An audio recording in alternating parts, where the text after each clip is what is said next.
Assalamualaikum warahmatullahi ta'ala wabarakatuh. Allahumma salli ala Sayyidina Muhammadin wa ala alihi wa sahbihi wa sallim. Alhamdulillah kita berkumpul semua di sini. Kepada yang kami hormati, ayahanda kami yang kami muliakan, PJ Gubernur Aceh, ayahanda kami Paduka yang mulia Tengku Malik Mahmud Al-Haifar, dan semua kepada saudara kami Al-Habib Said Ahmad Haidar, dan kepada ayahanda saya Ketua Aliman Habib Zainal Abidin yang berada di sini, Prof Marwan, Ibu Iliza, Ibu Gubernur, dan semua yang tidak dapat saya sebutkan satu persatu.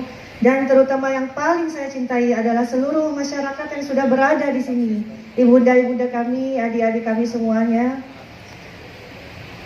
Seperti yang kita ketahui, kita telah menghadapi satu cobaan yang cukup besar pada saat itu, tanggal 26 Desember tahun 2006.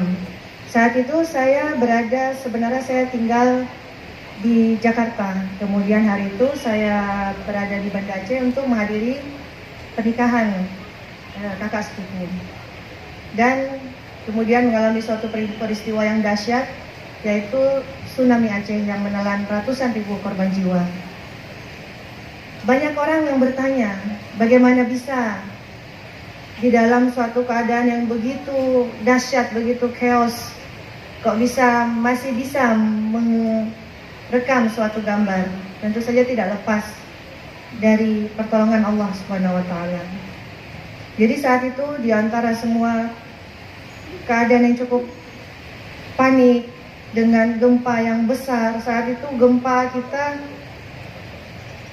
kalau saya gambarkan itu, kita yang berdiri saja terduduk, yang terduduk saja tertidur, yang tertidur terguling-guling, tidak mampu bangun lagi. Dan saya yakin semua juga mengalami hal yang sama.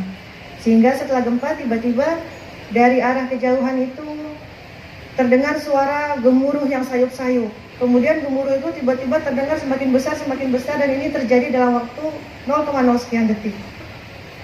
Lalu tiba-tiba orang berlari dari sudut rumah kami, kemudian mengatakan air naik katanya. Sementara kita tidak mengetahui apa itu air naik. Yang lain bertanya-tanya ada apa, sementara suara gemuruh semakin besar, seakan-akan kita berdiri di depan pesawat terbang yang mau tinggal landas. Jadi suara begitu besar, sementara kita masih dalam gempa dan kebingungan apa yang terjadi. Kemudian di tengah-tengah keadaan begitu, ayah saya berkata, kalau gempa sebesar ini, bisa-bisa ada tsunami. Jadi sebelumnya kami pernah tinggal lama di Papua, dan di Papua sering sekali mengalami gempa dan juga tsunami, tapi tentu saja tidak sebesar yang kita alami sekarang. Sehingga setelah itu saya bilang sama Umi, sama halati-halati keluarga-keluarga lainnya di situ, untuk Umi, halati semuanya, ayo bangun dulu, karena ibu-ibu sudah tertidur saking pusing dan capek menahan gempa tsunami waktu itu. Jadi Umi, halati, semua saudara-saudara sudah bangun. Mereka bertanya, ada apa? Untuk apa kita bangun? Saya bilang, nggak ada apa-apa, siap-siap saja, siapa tahu perlu. Jadi setelah semua bangun berdiri, tiba-tiba datanglah berlari-larian orang dari depan rumah, berkata air naik. Akhirnya kita semua lari. Tiba-tiba habis saya teriak, lari ke atas tingkat 2. Kemudian orang bingung, kalau naik ke atas takut rumah rubuh.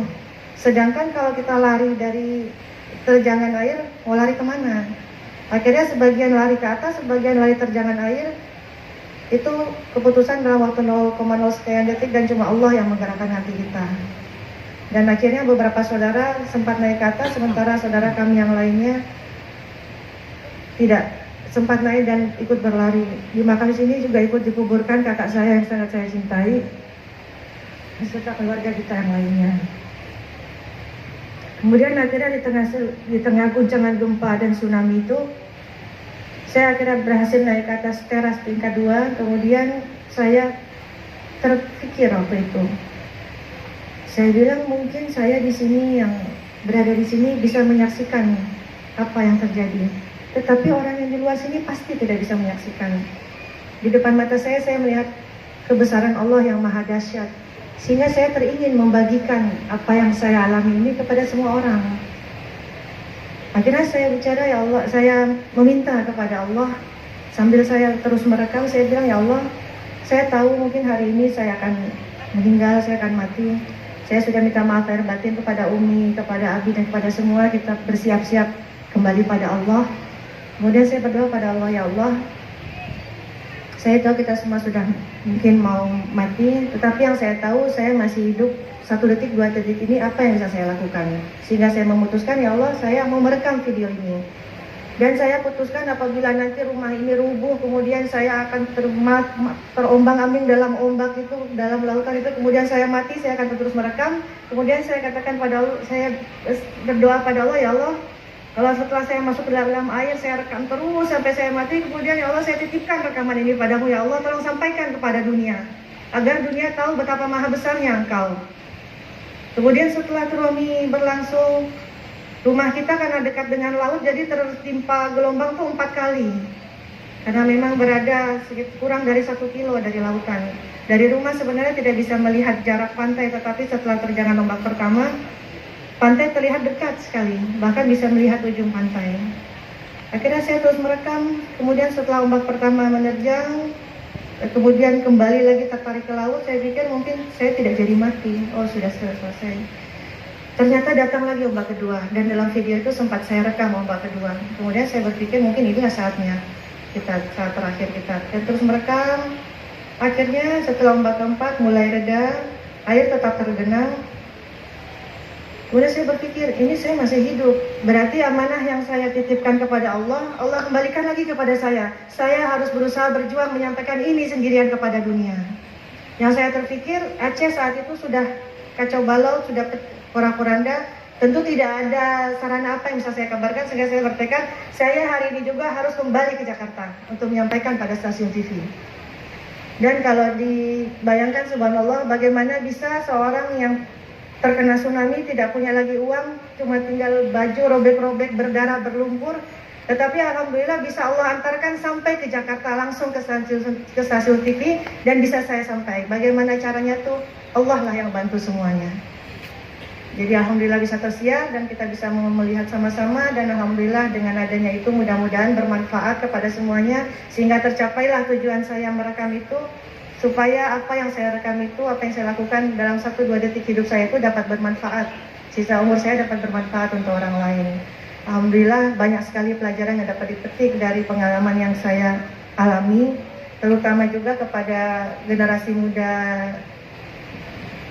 di Aceh ini, untuk tetap sadar pada bencana. Saya karena pernah hidup lama di Papua, pernah mengetahui apa itu tsunami. Tetapi dulu mungkin kita di sini belum terlalu tahu apa itu tsunami. Sehingga karena kita tahu negeri kita ini adalah negeri rawan bencana, mari kita sama-sama sadar akan bencana dan berwaspada. Kita tidak mengharapkan itu terjadi kembali, tapi kita tetap harus waspada menghadapinya. Dan satu hal yang ini, mungkin terutama pada adik-adik generasi muda, apabila kita tidak memaknai tsunami ini dalam kesedihan, jangan pernah menanyakan bagaimana sedihnya kita mengalami kesedihan yang sama. Tetapi di balik itu semua kita masih hidup. Walau kita boleh kehilangan orang tua, kita bisa kehilangan segala harta benda, tapi kita masih punya Allah. Dan Allah akan selalu membantu.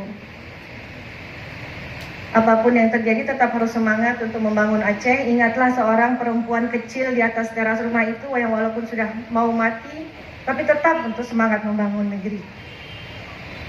Jadi ingat saja yang masih hidup, yang mau mati saja masih semangat, apalagi yang masih hidup. Insya Allah kita semangat terus membangun Aceh. Bersama-sama kuatkan persatuan silaturahmi, kita bangun Aceh bersama-sama. Di depan kita ada para pemimpin yang siap untuk bersama-sama rakyat bersatu bersama membangun Aceh ini. Insya Allah kita ciptakan Aceh yang damai, yang aman, yang terus berada dalam negeri syariat Islam menuju masa depan yang lebih baik, insya Allah. Terima kasih dan terus semangat, terutama kepada adik-adik kami generasi muda Aceh. Kepada ibunda, kepada ayahanda, mari kita didik semua anak-anak kita menjadi generasi Aceh yang terbaik, yang akan membangun Aceh ke masa depan, insya Allah. Terima kasih. Billahi taufiq wal hidayah. Wassalamualaikum warahmatullahi wabarakatuh.